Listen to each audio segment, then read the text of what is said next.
بہت سے لوگ یہ سمجھتے ہیں کہ رزق سے مراد روپیہ، پیسہ، غلہ، اناج یہی روزی ہے، سیلری نہ۔ روزی کی دو قسمیں ہیں۔ پہلی روزی یہ کہ اللہ رب العالمین جو کھانا ہے، پانی ہے، یہ اللہ پاک ہمیں عطا فرماتا ہے۔ تو اللہ تعالیٰ صرف مسلمانوں کو روزی دیتا ہے اور غیر مسلموں کو نہیں دیتا۔ اللہ پاک مسلم کو بھی دیتا ہے اور غیر مسلم کو بھی دیتا ہے اور دیندار کو بھی دیتا ہے اور فاسق و فاجر کو بھی دیتا ہے۔ یہ دلیل ہے کہ اللہ رب العالمین نے انسانوں کے ساتھ انصاف کیا ہے اور اللہ رحم و کرم والا ہے۔ اور دوسری روزی یہ ہے کہ اللہ رب العالمین ہمیں ایمان دیتا ہے۔ ایمان بھی روزی ہے اور یقین بھی روزی ہے اور علم بھی روزی ہے۔ اسی لیے مسلمان صرف روزی صرف پیسہ سمجھتا ہے، اسی لیے پیسہ حاصل کرنے کے لیے وہ 10 گھنٹے نوکری کرتا ہے، لیکن علم حاصل کرنے کے لیے 10 منٹ نکالنے کو دن میں تیار، اسی لیے کہ اس کے دماغ میں یہ آتا ہے کہ ریال ملے گا، پیسہ ملے گا تو اس سے ہم زمین خریدیں گے، مکان بنائیں گے، روٹیاں خریدیں گے، سبزیاں خریدیں گے، کپڑے خریدیں گے، اس سے گھر چلائیں گے۔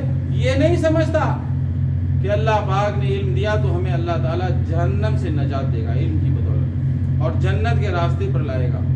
اسی لیے علم کی اہمیت مسلمانوں کے پاس کم ہو گئی۔ یہی وجہ ہے کہ آج وہ ذلیل ہو رہا ہے۔ علم ختم، ساری قوت ختم۔ Knowledge is power. علم بھی کیا ہے؟ ایک طاقت ہے۔ تو مسلمانوں کو چاہیے کہ اللہ رب العالمین کے دیے ہوئے میں سے خرچ کرے، بخیلی اور کنجوسی نہ کرے۔ جو بخیلی اور کنجوسی سے بچا لیا گیا وہی کامیاب ہے۔ یہ نہیں ہو کہ جی ہم پیسے دیں گے تو غریب ہو جائیں گے، مسکین ہو جائیں گے۔ اس لیے اللہ رب العالمین نے حدیث قدسی فرمایا کہ انفق یا ابن آدم انفق علیک، کہ اے آدم کے بیٹو تم انسانوں پر خرچ کرو، ہم تم پر خرچ کریں گے۔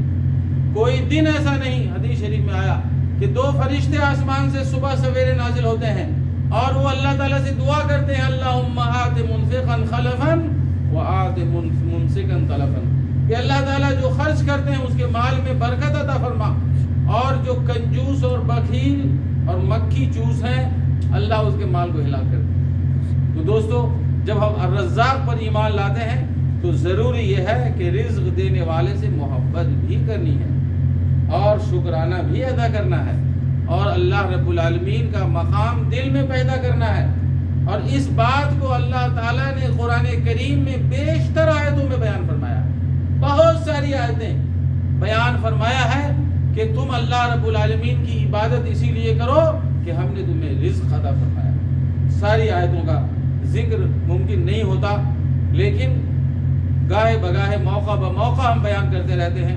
اللہ پاک سے دعا ہے کہ اللہ ہمیں صحیح سمجھ عطا فرمائے۔ آمین۔